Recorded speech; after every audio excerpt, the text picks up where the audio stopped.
Title: SoftBank to social app IRL, show me the money. Lawsuit for $150 million claims fake growth for users. TL: SoftBank, the big Japanese money tank, is suing social app IRL for a whopping $150 million. Why? They say IRL's user base and growth were as real as a unicorn playing a saxophone.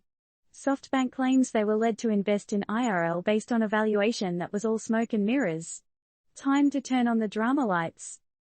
Disclaimer: this article is all about legal mumbo-jumbo and investment snafus, but don't you dare take it as financial or legal advice.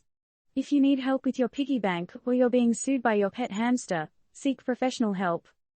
Once upon a time in investment land. Imagine, you're SoftBank, and you just spent $150 million to purchase shares in IRL, a social app valued at a cool billion. You've been told that a quarter of US teens are swiping and tapping away on this app, and with 12 million monthly active users, it's growing like your aunt's cat collection. But wait. Something smells fishy. A CEO's claim or fairy tale?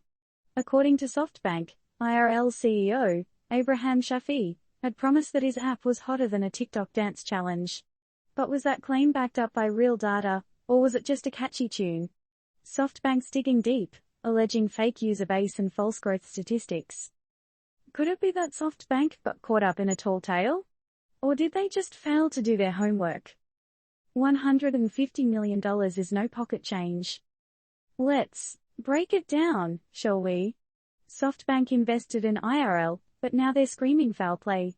And they're not just throwing a tantrum, they're throwing a lawsuit, seeking every penny they spent on IRL shares back.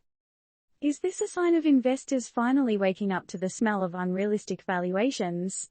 Or is it simply a case of buyer's remorse? Who watches the watchman?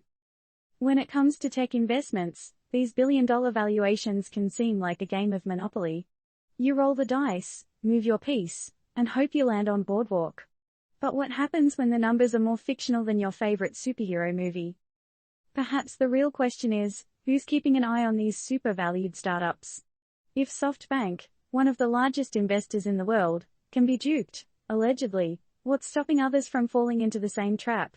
The future is uncertain, like a choose-your-adventure book.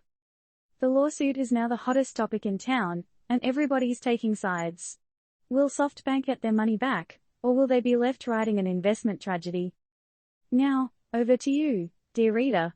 In this world where numbers can be twisted and turned like a Rubik's Cube, who do you think should be held responsible for making sure everything adds up? Should there be more stringent checks in place to prevent such colossal mix-ups, or are investors like SoftBank simply learning a tough lesson about trust in the tech world? And finally, the question that's itching at your brain. If you had $150 million to invest, would you roll the dice on the next big thing or play it safe and splurge on 75 million cups of coffee? What's your game plan?